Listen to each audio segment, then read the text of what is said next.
Order in the court. Today we begin the trial of Socrates, charged with corrupting the youth of Athens. Prosecution, you may begin your opening statement. Thank you, Your Honor. Citizens of Athens, today you'll hear the evidence that Socrates is not only an influential figure, but also a dangerous one. For years, he has been planting seeds of doubt into the minds of our youth, teaching them to question and even scorn their elders and our city's customs. Socrates would have them to believe that no tradition, no value, and no law is beyond question.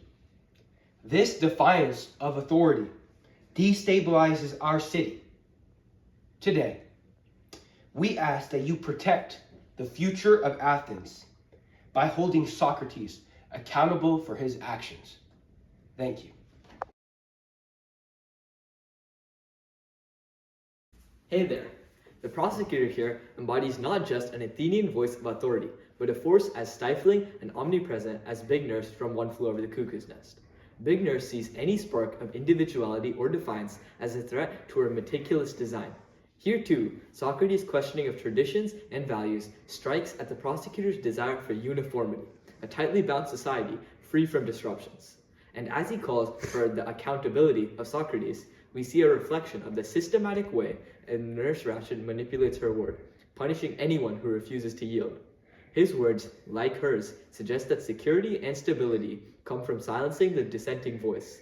Just as Big Nurse monitors and manipulates her patients, hiding control as benevolence, the prosecutor here poses as Athens' moral guardian, claiming to protect the city from Socrates' perceived poison.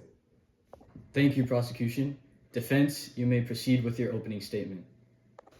Your Honor, people of Athens, this trial is not about corruption, it is about fear. Socrates does not seek to destroy our city. He encourages people, especially the young, to think critically and to examine their beliefs. Athens has always valued free thought. Socrates does not seek to poison our minds. He opens them. To punish them would be to punish the very spirit of inquiry that has been making our city great. We ask that you consider the true value of Socrates' teachings. Thank you, defense. Prosecution, you may bring your first witness to the stand. We, the prosecution, call Socrates to the stand. Socrates, you are well known in Athens for your method of questioning, often referred to as the Socratic method. Can you explain to the court why you chose to engage those young people this way? Certainly. I believe that the unexamined life is not worth living, Judge. Through questions, I help others and myself discover the truth. If young people are questioning, it's because they seek understanding, not because I told them to defy their elders. And yet, Socrates, you've seen the results. Young men who listen to you often end up mocking their elders, disregarding laws, and flouting tradition. Are you really so innocent of encouraging this behavior? I am not responsible for how others interpret my words. I ask questions to provoke thought, not rebellion. If questioning tradition leads them to new beliefs, perhaps those beliefs have merit. So you admit that your questioning leads them to new beliefs? Beliefs that challenge the foundation of our city? Objection, Your Honor. The prosecution is twisting my client's words. Overruled. Prosecution, continue.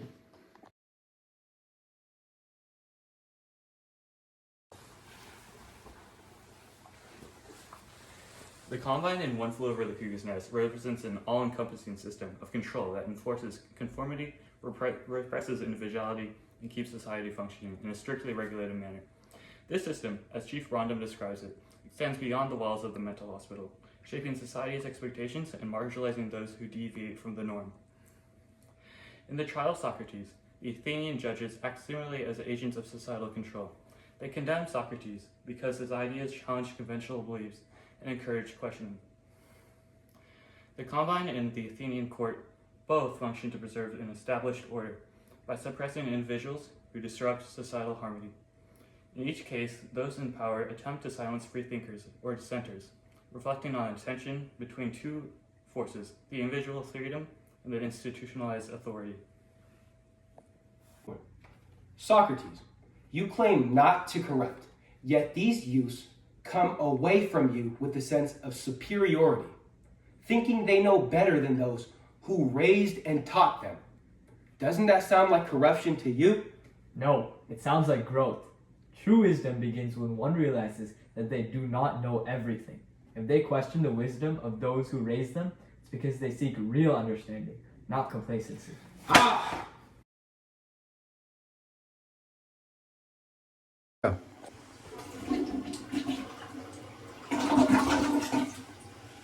Socrates stands before the prosecutor, just like McMurphy from One Flew Over the Cuckoo's Nest, defiant and undeterred. He doesn't corrupt the youth, no, he awakens them, much like McMurphy stirs the patients in the big nurse's ward. The youth of Athens symbolized Chief Bromden and the other patients who, until McMurphy arrived, had been subdued by years of conditioning. In McMurphy's laughter and rebellion, Bromden and the others catch a glimpse of something they'd forgotten, the idea that they can be more than what the word prescribes, that they have the right to question, to push against the limits. Socrates, too, breathes life into these young Athenians, not by filling them with certainty, but by giving them the courage to embrace doubt. His influence is a kind of liberation, breaking the chains of blind belief. But in the prosecutor's eyes, these questioning minds threaten the structure of Athenian society, much like McMurphy threatens the ward's rigid order. But is it not dangerous, Socrates, to encourage young people to question the very structures that hold Athens together? Objection, Your Honor. The prosecution is badgering the witness. Overruled. The witness will answer all questions. Prosecution, proceed. It would only be dangerous, prosecution, if the structures could not withstand honest questions. Socrates, let's put it simply. Can you deny that your influence has led young people to challenge their elders, question our laws, and mock our customs? I deny nothing, because questioning is not a crime. If they mock, it is because they see flaws that no one else addresses. I help them to see the world clearly. If that is a crime, then I accept. So in your view, Socrates, turning young people away from their elders' guidance is acceptable? If that guidance cannot stand up to a question, is it worth following? No further questions. Defense, you may now question the witness. Socrates, please tell us a bit about why you do what you do. Why do you ask your questions? I believe in a life of seeking knowledge and understanding. My questions are a way of uncovering challenging beliefs that may not be as strong as they seem. I want people, especially the young, to think deeply, not to defy for defiance's sake, but to seek wisdom. And would you say that those who listen to you are truly corrupted or merely made aware of what they are? Made aware, certainly. I'm not a teacher of defiance, but a guide for thought. I do not impose ideas. I merely ask questions that lead people to find their own answers. That is enough for today. The court will adjourn until tomorrow, at which point I will deliver a verdict and a sentence.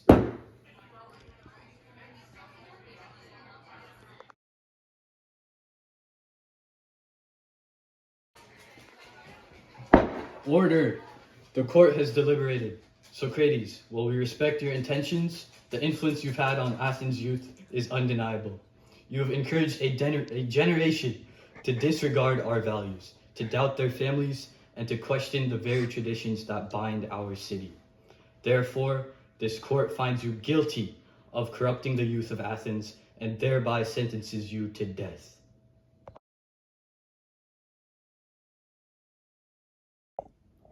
Hey there. The courtroom echoes with the judge's final verdict, sealing Socrates' fate in a trial that was always destined to end in conviction. This proceeding, this public display of authority, carries the same air of inevitability as the ward in One Flew Over the Cuckoo's Nest. Both the court of Athens and Nurse Ratchet's wards are places where control is paramount, and any voice that questions or resists it is a threat. Just as Nurse Ratched cannot bear the thought of McMurphy's influence taking root, so too does Athens' court fear the spread of Socrates' ideals.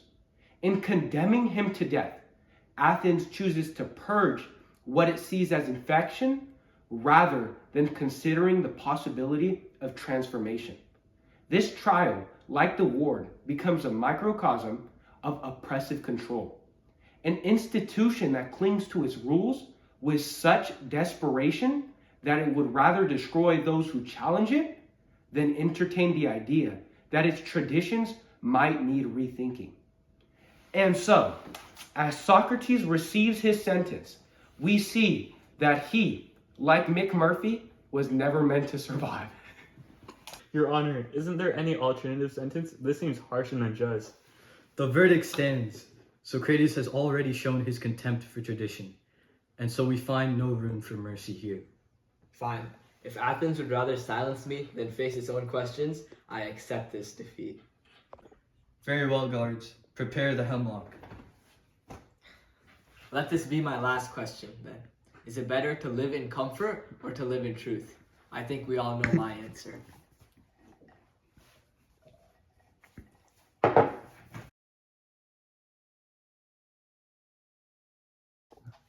Socrates' death stands as an enduring symbol of resistance against the oppression of truth. Condemned by his own city for stirring the minds of its people, he willingly drank hemlock, choosing to die rather than compromise his beliefs. His last question, is it better to live in comfort or live in the truth, reflects a conviction that the pursuit of knowledge, however uncomfortable, is more valuable than a life spent in passive acceptance. Socrates died as a martyr, his life a testament to the courage it takes to speak truth to power, even when it means embracing death. In much the same way, McMurphy's death is not a defeat, but a symbolic act of rebellion. The forces controlling him, the Combine, represent a society eager to silence anything that threatens its comfort. Like Socrates, McMurphy stands defiant, refusing to yield his spirit even at the cost of his life. His final act, a sacrifice that restores Chief Bronwyn's sense of self, serves as a spark of liberation for the other patients. Though both men were ultimately overcome by the systems they challenged, their legacies endure as powerful reminders that some truths are worth dying for. In their martyrdom, Socrates and McMurphy both expose the hollow power of those who attempt to stifle freedom. As you can see throughout the video, queens were placed near the judge and pawns were placed near Socrates, symbolizing Socrates' role as a pawn in the larger combine of the Athenian government.